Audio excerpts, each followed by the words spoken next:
ನಮಸ್ತೆ ಪ್ರಿಯ ವೀಕ್ಷಕರೇ, ನಾನು ಎಸ್ ವಿ ಚಂದ್ರಕಲಾ ಶಿವಮೊಗ್ಗ. ಈ ದಿನದ ನನ್ನ ಒಂದು ಅಡುಗೆ ಮನೆಯ ಒಂದು ಫುಡ್ ರೆಸಿಪಿ ಏನಪ್ಪ ಅಂತ ಹೇಳಿದ್ರೆ, ಪಡವಲಕಾಯಿಯ ರಸಪಲ್ಯ. ಪಡವಲಕಾಯಿ ಎಷ್ಟು ಒಳ್ಳೆಯದು ಅಂತ ನಮಗೆ ಈಗ ದೊಡ್ಡಕ್ಕಾದ್ಮೇಲೆ ಗೊತ್ತಾಗುತ್ತೆ ಹೊರತು, ಸಣ್ಣಲ್ಲಿರ್ತ ಪಡವಲಕಾಯಿ ನಮ್ಮ ಮನೇಲೇ ನಮ್ಮಮ್ಮ ತುಂಬ ನಮ್ಮದೆಲ್ಲ ಕೊಟ್ಟಿಗೆ ಹಸುಕರು. ಈ 2 ಚಪ್ರ, ಒಂದೇ ಚಪ್ರದಲ್ಲೇ 2 ಥರ ಬೆಳೆಯೋರು, ಹೀರೆಕಾಯಿ, ಪಡವಲಕಾಯಿ. ಅಯ್ಯೋ, ಪಡವಲಕಾಯಿ ಕಿತ್ಕೊಂಡ್ರು ಅಂದರೆ ನಾವು, ಅಮ್ಮ ದಯವಿಟ್ಟು ಮಾಡಬೇಡಿ ಅಮ್ಮ, ಇದು ಮಾಡಬೇಡಿ ಅಂತಿರ್ತಿದ್ವಿ. ಇದನ್ನು ನೋಡಿದ್ರೆ ಈ ಥರ ಇಷ್ಟು ಸಣ್ಣ ಪಡವಲಕಾಯಿ ಎಲ್ಲ ನಾವು ಈ ಥರದ್ದು ಇಷ್ಟಿಷ್ಟು ಸಣ್ಣದೆಲ್ಲ ನೆಗ್ಲೆಕ್ಟು. ನಮಗೆ ಉದ್ದುದ್ದ ಹೀಗೆ ಜೋತು ಬಿದ್ದಿರೋದು, ಚಪ್ರ ಮೇಲ್ಗಡೆ ಕೆಳಗಡೆ ಎಲ್ಲ ಹೀರೆಕಾಯಿ, ಪಡವಲಕಾಯಿ ಉದ್ದುದ್ದಕ್ಕೆ. ಯಾಕೆ ಇದು ಒಂದು ನಿರ್ಲಕ್ಷಿತ ತರಕಾರಿ ಆಯಿತು ಅಂತಲೇ ಹೇಳ್ಬೋದು. ಸಣ್ಣ ಮಕ್ಕಳು ಇವೆಲ್ಲ ತಿನ್ನೋದೇ ಇಲ್ಲ ಜಾಸ್ತಿ. ಯಾಕಂದರೆ ಇದೊಂಥರ, ಇದಕ್ಕೆ ಹೆಸರೇ ಸ್ನೇಕ್ ಗಾರ್ಡ್ ಅಂತ, ಆ ಥರ ಕಾಣುತ್ತೆ ಅಂತ ಹೇಳಿಬಿಟ್ಟು, ಅಥವಾ ಇದರಲ್ಲಿ ಏನಿದೆ, ಏನಂತ ರುಚಿ ಇದೆ ಅಂತನೋ ಹೀಗೆ. ಆದರೆ ನಿಜವಾಗ್ಲೂ ನಮಗೆ ಬೆಳೀತಾ ಇದೆಷ್ಟು ಹಿಂದಿನವರಿಗೆ ಅವರು ಇದಕ್ಕೆ ಯಾವ ಬೊಟಾನಿಕಲ್ ನೇಮ್ ಗೊತ್ತಿಲ್ಲ, ಯಾವ ವೈಜ್ಞಾನಿಕ ಜರ್ನಲ್ಸ್ ಓದಿದ್ದಾಗಲಿ ಏನಿಲ್ಲ. ಆದರೆ ಎಷ್ಟು ಚೆನ್ನಾಗಿ ಮಾಡೋರು, ಎಲ್ಲರೂ ತಿನ್ನಲಿ ಅಂತ, ಮತ್ತು ಮೇಲಿನ ಮೇಲೆ ನೀವು ತಿಂದಿದ್ರಷ್ಟೇ ಅಂತ ಹೇಳಿ ಮಾಡ್ತಾನೇ ಇರೋರು.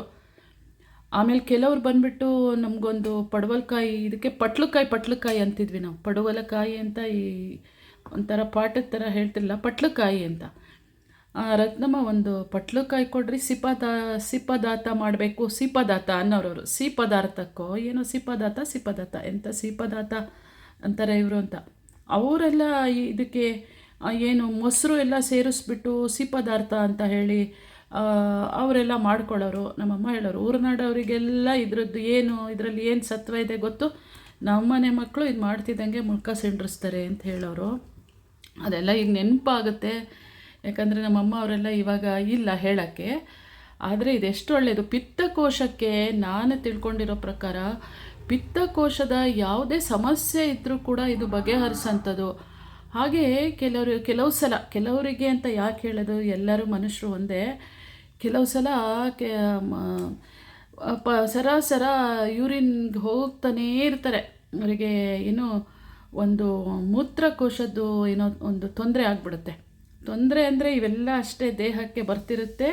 ಆಯಾ ಟೈಮಿಗೆ ಸರಿಯಾಗಿ ಆಹಾರ ಔಷಧಗಳ ಸೇವನೆಯಿಂದ ಮತ್ತೆ ಸರಿಪಡಿಸ್ಕೊಳ್ತಾ ಇರ್ಬೋದು.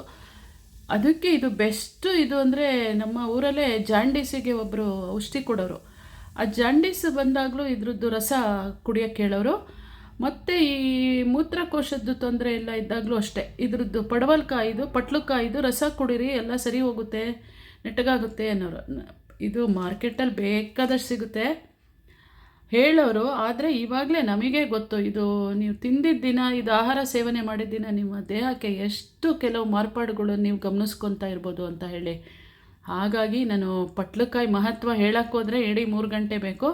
ಬೇಡ, ಇವತ್ತಿನ ರೆಸಿಪಿ ಏನು ಅನ್ನೋದನ್ನು ನಾನು ಹೇಳ್ತೀನಿ.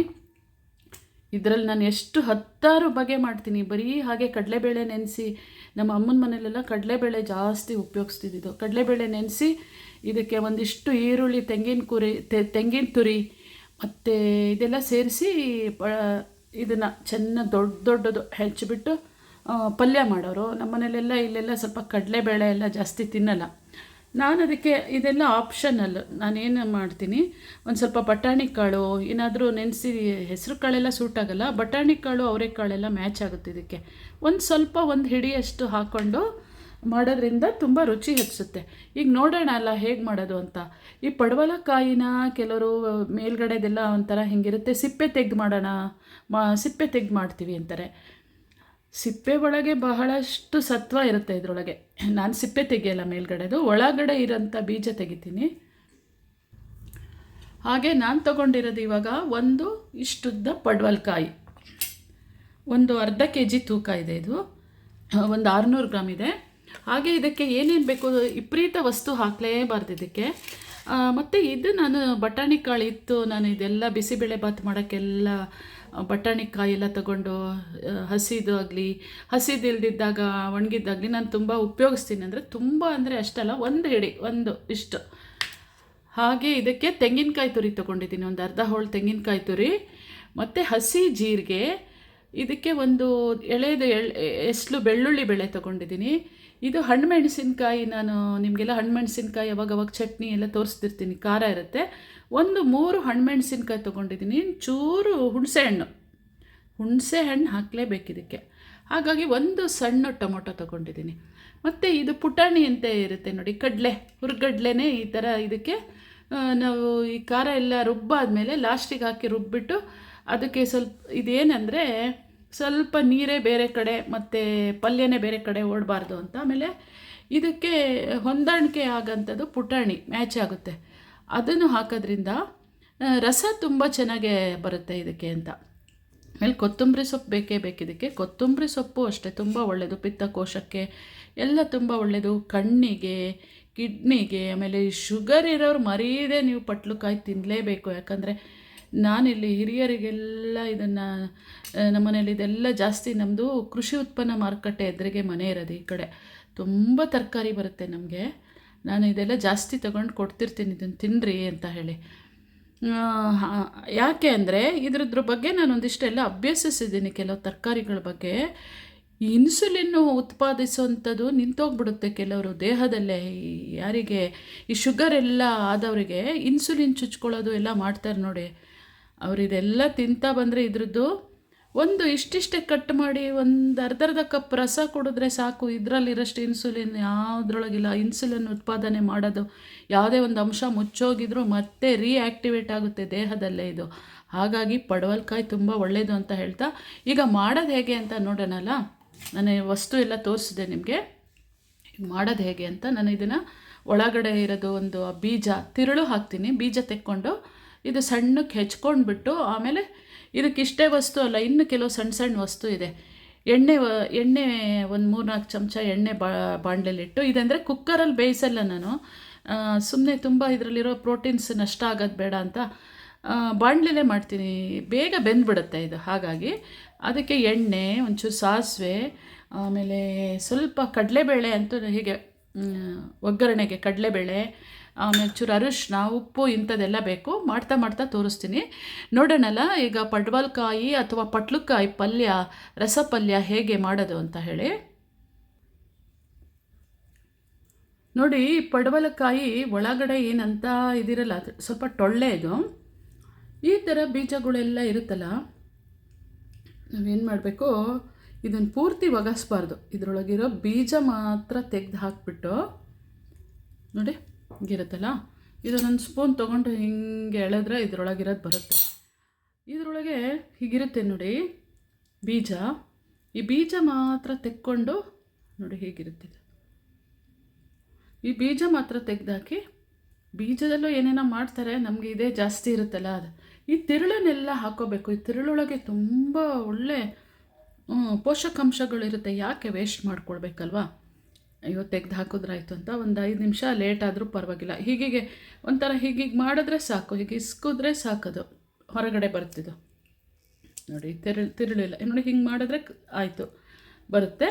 ಇದೆಲ್ಲ ಸೇರಿ ಸಣ್ಣಕ್ಕೆ ಕಟ್ ಮಾಡ್ಕೊಂಬಿಟ್ಟು ಪಲ್ಯಕ್ಕೆ ರೆಡಿ ಮಾಡ್ಕೊತೀನಿ ಈಗ.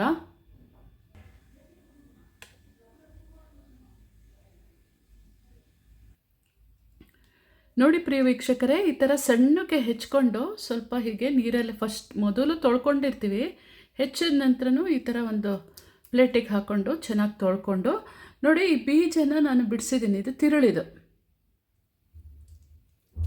ತಿರುಳು ಅದು. ಇದು ಬೇಯ್ಬೇಕಾದ್ರೆ ಅದನ್ನು ಹಾಕೋದ್ರಿಂದ ಅದು ತುಂಬ ರುಚಿ ಇರುತ್ತದು. ಹಾಗೆ ಇದನ್ನು ಕೂಡ ಎಸಿಬಾರ್ದು.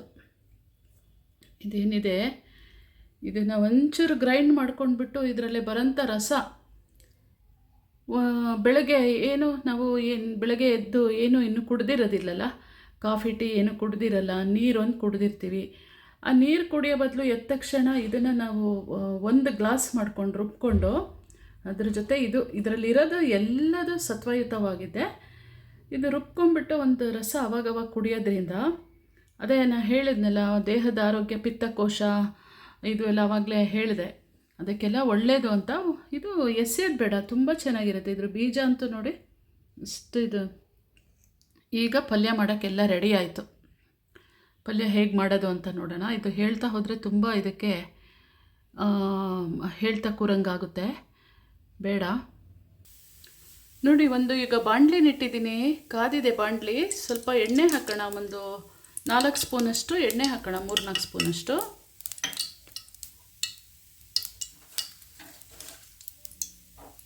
ಇದು ಕಾಯ್ತಿದ್ದಂಗೆ ಕರಿಬೇವು, ಒಂದು ಒಣಮೆಣಸಿನ್ಕಾಯಿ ಮುರಿದು ಹಾಕ್ತೀನಿ. ಇದು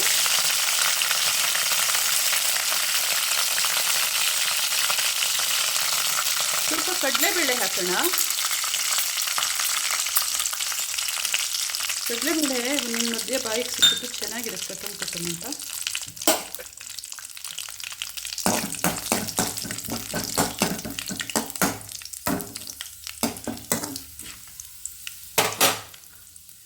ಇದು ಆಗ್ತಿದ್ದಂಗೆ ನಾನೊಂದು ಸ್ವಲ್ಪ ನಿಮಗೆ ತೋರಿಸಿದ್ನಲ್ಲ ಬಟಾಣಿ ಕಾಳು, ಅದ್ರ ಜೊತೆ ಒಂದು 2 ಸ್ಪೂನಷ್ಟು ಹಿಸ್ಕವರೆ ಕಾಳು ಹಾಕಿದ್ದೀನಿ. ಇವತ್ತು ಹಿಸ್ಕವರೆ ಕಾಳು ಮಾಡೋಣ ಅಂತ ಬಿಟ್ಟಿಟ್ಕೊಂಡಿದ್ದೆ, ಮಧ್ಯಾಹ್ನಕ್ಕೆ ಮಾಡಬೇಕದು. ಇವತ್ತು ನಮ್ಮ ಮನೇಲಿ ತಿಂಡಿ ದೋಸೆಗೆ ನಾನು ಪಡವಲಕಾಯಿ ರಸ ಪಲ್ಯ ಮಾಡ್ತಾಯಿದ್ದೀನಿ. ನೋಡಿ, ಇದು ಕೂಡ ಈ ಒಗ್ಗರಣೆಲೇ ಚೆನ್ನಾಗಿ ಅರಳು ಕೊಡುತ್ತೆ.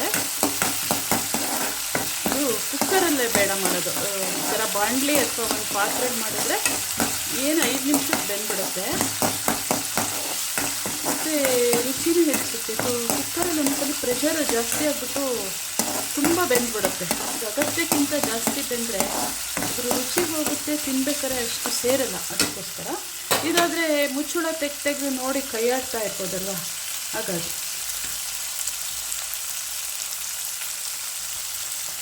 ಇದಕ್ಕೆ ಸಾಸಿವೆ ಹಾಕೋಬೋದು. ನಾನು ಸಾಸಿವೆ ಸ್ವಲ್ಪ ಹಾಕಲಿಲ್ಲ, ಒಂದೊಂದ್ಸಲಿ ಸಾಸಿವೆ ಬಿಟ್ಬಿಡ್ತೀನಿ, ನಾನು ಮರ್ತೋಗೋ ಅಥವಾ ಬೇಡ ಅಂತಲೇ ಬಿಡ್ತೀನಿ, ಏನು ತೊಂದರೆ ಇಲ್ಲ. ಈಗ ನೋಡಿ, ಈ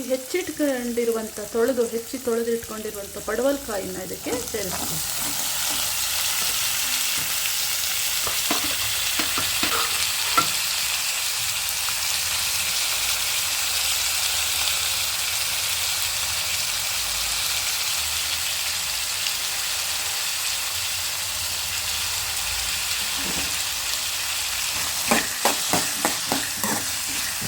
ಇದರಲ್ಲೇ ಹಸಿರುಗಟ್ಟದು ಅಂತ ಹೇಳೋದು ಯಾಕೆ ಅಂದರೆ, ಇದೆಲ್ಲ ಹಸಕ್ಕೆ ಹೋಗಿ ಒಂದು ಸ್ವಲ್ಪ ಡಾರ್ಕ್ ಹಸಿರು ಬರಲ್ಲಿವರೆಗೆ ನಾವು ಇದನ್ನು ಮಾಡಬೇಕಾಗುತ್ತೆ. ಈ ಥರ ಇದರಲ್ಲೇ ಹೀಗೆ ಹುರ್ಕೊಂಡು ಆಮೇಲೆ ಇದಕ್ಕೆ ಒಂದು 2 ಲೋಟದಷ್ಟು ನೀರು ಹಾಕಿ, ಒಂಚೂರು ಅರಿಶಿನ ಪುಡಿನೂ ಹಾಕಿ, ಒಂದು ಪ್ಲೇಟ್ ಮುಚ್ಚಿ ಒಂದು 5 ನಿಮಿಷ ಬೇಯಕ್ಕೆ ಬಿಟ್ಬಿಡ್ಬೇಕು. ಇದು ಅಷ್ಟೊತ್ತಿಗೆ ನಾನು ತೋರಿಸಿದಂಥ ಮಸಾಲೆ ಏನಿತ್ತು ಅದನ್ನು ರುಬ್ಕೊಂಡು ರೆಡಿ ಮಾಡಿಕೊಂಡ್ರೆ, ಎಲ್ಲ ಸಿದ್ಧತೆ ಮಾಡಿಕೊಂಡ್ರೆ ಒಂದು 10 ನಿಮಿಷದಲ್ಲಿ ಆಗೋಗುತ್ತೆ ಪಲ್ಯ. ಇದಕ್ಕೆ ನಾನು ಒಂದೊಂದ್ಸಲಿ ಬರೀ ನಂದು ಹುಳಿ ಪುಡಿ, ತಿಳಿ ಸಾರಿನ ಪುಡಿ ಇರುತ್ತೆ ನೋಡಿ, ಬರೀ ಅದೇ ಹಾಕ್ಬಿಟ್ಟು ಕಾಯಿ ತುರಿ ಹಾಕಿ ಕೂಡ ನಾನು ಹಾಗೆ ಡ್ರೈ ಪಲ್ಯ ಮಾಡ್ಕೊಳ್ತೀನಿ. ಬೇರೆ ಸಾರೆಲ್ಲ ಇದ್ದಾಗ ಮಾಡ್ತೀನಿ. ನಾವು ಇದು ಸ್ವಲ್ಪ ಉಪಯೋಗಿಸ್ತೀವಿ ಜಾಸ್ತಿ. ಪಡವಲಕಾಯಿ ನಮ್ಮ ಮನೆಯವರು ತಿಂತಾರೆ, ನಾನು ತಿಂತೀನಿ, ನಮ್ಮ ಮಕ್ಕಳು ಎಲ್ಲ ತಿಂತಾರೆ. ಹಾಗಾಗಿ ಅದೆಲ್ಲ ತಿನ್ನಲ್ಲ ಯಾರು, ಬೇಡ ಅಂದಾಗ ಕೆಲವು ಎಷ್ಟೇ ಪ್ರೋಟೀನ್ಸ್ ಇದ್ದರೂ ಕೆಲವು ತರಕಾರಿ ನಿರ್ಲಕ್ಷಿತವಾಗಿಬಿಡುತ್ತೆ. ಇದು ನಾವು ಒತ್ತಾಯ ಮಾಡಿ ತಿನ್ಸೋಕ್ಕಾಗಲ್ಲ. ಎಲ್ಲರೂ ಆಯಿತು ತಿನ್ನೋಣ ಅಂತ, ಆಯಿತು ಮಾಡಿ ಇವತ್ತು ಇದನ್ನು ಮಾಡ್ತೀನಿ ಅಂದಾಗ ಎಸ್ ನಾವು ತಿಂತೀವಿ ಅಂತ ಅಂದ್ಬಿಟ್ರೆ ನಮಗೆ, ನಾವಂತೂ ಹೆಂಗಸರು ಸಾಮಾನ್ಯವಾಗಿ ಎಲ್ಲ ತಿಂತೀವಿ. ಶಕ್ತಿ ಬೇಕಲ್ಲ ಮತ್ತು ಕೆಲಸ ಮಾಡೋಕ್ಕೆ, ಇಷ್ಟೆಲ್ಲ ಮಾತಾಡೋಕ್ಕೆ. ಈಗ ಇದಕ್ಕೆ 1 ಲೋಟ ನೀರು ಸೇರಿಸಿ ಮುಚ್ಚಿಡ್ತೀನಿ. ಒಂಚೂರು ಅರಿಶಿನ ಪುಡಿ ಸೇರಿಸ್ಬಿಟ್ಟು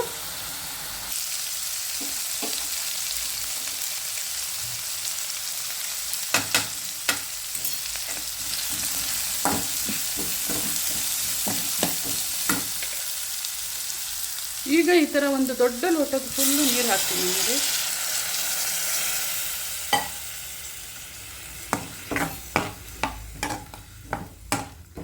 ಮತ್ತು ಉಪ್ಪು ಈಗಲೇ ಬೇಡ, ಒಂದು ಅರ್ಧ ಬೆಂದಾದ್ಮೇಲೆ ಇನ್ನೊಂದ್ಸಲಿ ಇದಕ್ಕೆ ಮುಚ್ಚಿರುವಂಥ ಮುಚ್ಚಳ ತೆಗೆದು ನೋಡ್ತೀವಲ್ಲ, ಆವಾಗ ಉಪ್ಪು ಹಾಕೋದ್ರಾಯ್ತು ಸಾಕು. ಇದೊಂದು ದೊಡ್ಡ ಲೋಟದಲ್ಲಿ ನೀರು, ಇದು ಬತ್ತಷ್ಟೊತ್ತಿಗೆ ಮಸಾಲೆ ಎಲ್ಲ ರುಬ್ಕೊಂಡಾಗಿರುತ್ತಲ್ಲ ಎಲ್ಲ ಸೇರಿಸ್ಬಿಟ್ಟು ಆವಾಗ ಯಾವ ಹದಕ್ಕೆ ಬೇಕು ನಾವು ಸೇರಿಸ್ಕೋಬೋದು ನೀರು. ಈಗ ಇದಕ್ಕೆ ಒಂದು ಪ್ಲೇಟ್ ಮುಚ್ಚಿಡ್ತೀನಿ.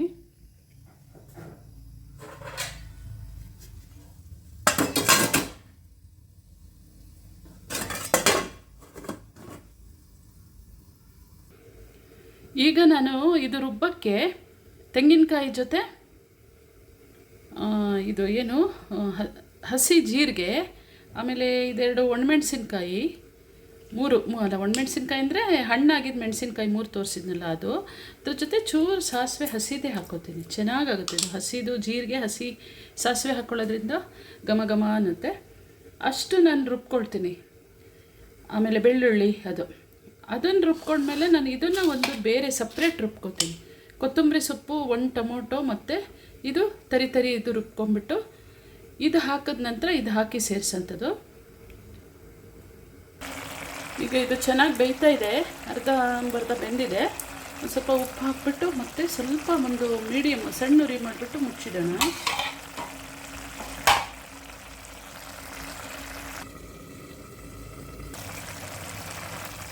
ಈಗ ನೋಡಿ ಚೆನ್ನಾಗಿ ಬೆಂದಿದೆ ಇದು.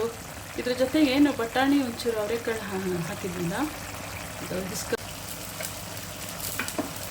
ನೋಡಿ. ಈಗ ಇದು ಬೆಂದಿದೆ ಎಲ್ಲ. ಈ ರುಬ್ಬಿರುವಂಥ ಮಸಾಲೆಯನ್ನು ಸೇರಿಸೋಣ.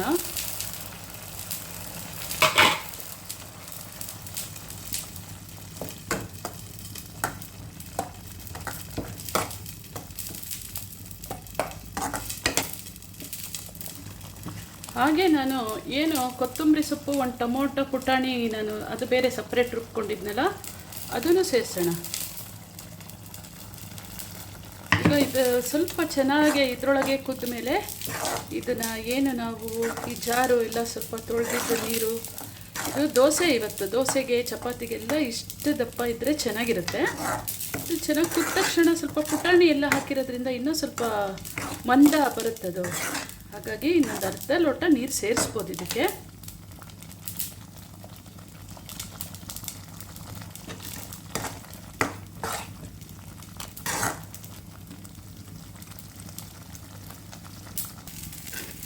ನೋಡಿದ್ರಲ್ಲ ಪ್ರಿಯ ವೀಕ್ಷಕರೇ, ಪಟ್ಲಕಾಯಿ ಅಥವಾ ಪಡವಲಕಾಯಿ ರಸಪಲ್ಯ ಎಷ್ಟು ಚೆನ್ನಾಗೇ ಇರುತ್ತದೋ. ತುಂಬ ರುಚಿಯಾಗಿದೆ. ನಾನು ಸ್ವಲ್ಪ ತಿಂದು ನೋಡಿದೆ, ತುಂಬ ರುಚಿಯಾಗಿ ಎಲ್ಲದೂ ಕರೆಕ್ಟಾಗಿದೆ. ಅವಾಗ ಮಧ್ಯದಲ್ಲಿ ಉಪ್ಪು ಹಾಕಿದ್ನೆಲ್ಲ, ಇನ್ನೊಂದು ಸ್ವಲ್ಪ ಉಪ್ಪು ಸೇರಿಸಿದೆ ಎಲ್ಲ ಆದಮೇಲೆ. ನೋಡಿ ಈ ಒಂದು ಹದದಲ್ಲೇ ಈ ಪಡವಲಕಾಯಿದು ರಸ ಇದ್ದರೆ ಇದು ಎಲ್ಲದಕ್ಕೂ ಆಗುತ್ತೆ, ಅನ್ನಕ್ಕೂ ಆಗುತ್ತೆ, ನೀವು ಯಾವ ತಿಂಡಿಗೂ ಇದು ಆಗುತ್ತೆ. ನೋಡಿದ್ರಲ್ಲ ಪ್ರಿಯ ವೀಕ್ಷಕರೇ, ನನ್ನ ಈ ಪಡವಲಕಾಯಿ ಅಥವಾ ಪಟ್ಲುಕಾಯಿಯ ರಸಪಲ್ಯ ನಿಮಗೆ ಇಷ್ಟ ಆಗಿತ್ತು ಅಂತ ಹೇಳಿದ್ರೆ ನಿಮ್ಮ ಅನಿಸಿಕೆ ಅಭಿಪ್ರಾಯವನ್ನು ತಿಳಿಸಿ ಅಂತ ಹೇಳ್ತಾ, ಇನ್ನಷ್ಟು ವಿಡಿಯೋನ ಮಾಡಲು ನೀವೇ ನನಗೆ ಕಮೆಂಟ್ ಎಲ್ಲ ಹಾಕ್ತಿರಲ್ಲ, ತುಂಬ ಸ್ಫೂರ್ತಿ ಅನಿಸುತ್ತೆ. ನಾನು ಇನ್ನಷ್ಟು ಈ ನಡುವೆ ನಾನು ಮೆಡಿಸಿನಲ್ ಪ್ಲ್ಯಾಂಟ್ ಬಗ್ಗೆ ಮಾಡೋದು ಕಡಿಮೆ ಆಗಿಬಿಟ್ಟಿದೆ. ಯಾಕಂದರೆ ನನ್ನದು ಪ್ಲ್ಯಾಂಟಿನ ಕೆಲಸನೇ ಜಾಸ್ತಿ. ಅದ್ರ ಮಧ್ಯೆ ನಾನು ಮನೇಲಿ ಈ ಥರ ಎಲ್ಲ ಅಡುಗೆನೂ ಮಾಡಿ ಇವೆಲ್ಲ ಚೆನ್ನಾಗಿ ಮನೇಲೂ ಎಲ್ಲರಿಗೂ ಕೊಟ್ಟು ನಾನು ಚೆನ್ನಾಗಿ ತಿನ್ಕೊಂಡು ಹೋದರೆ ಮುಂದಿನ ಕೆಲಸ ಮಾಡೋಕ್ಕಾಗುತ್ತೆ ಅಂತ ಮಾಡ್ತಾ ಅಡುಗೆದೇ ಜಾಸ್ತಿ ಆಗಿದೆ. ಆದರೂ ಪರವಾಗಿಲ್ಲ, ನಾನು ಈಗ ಚಳಿಗಾಲ ಆಗಿರೋದ್ರಿಂದ ಅದನ್ನೆಲ್ಲ ಗಿಡಗಳನ್ನು ಆರೈಕೆ ಮಾಡ್ಕೊಳ್ತಿದ್ದೀನಿ. ನೆಕ್ಸ್ಟು ಒಳ್ಳೊಳ್ಳೆ ವಿಡಿಯೋಗಳನ್ನು ಹಾಕ್ತೀನಿ ಅಂತ ಹೇಳ್ತಾ, ಥ್ಯಾಂಕ್ ಯು ಸೋ ಮಚ್, ಧನ್ಯವಾದಗಳು. ಈ ದಿನ ದೋಸೆ ಜೊತೆ ಈಗ ಸರ್ವ್ ಮಾಡೋಂಥ ಸಮಯ. Thank you so much.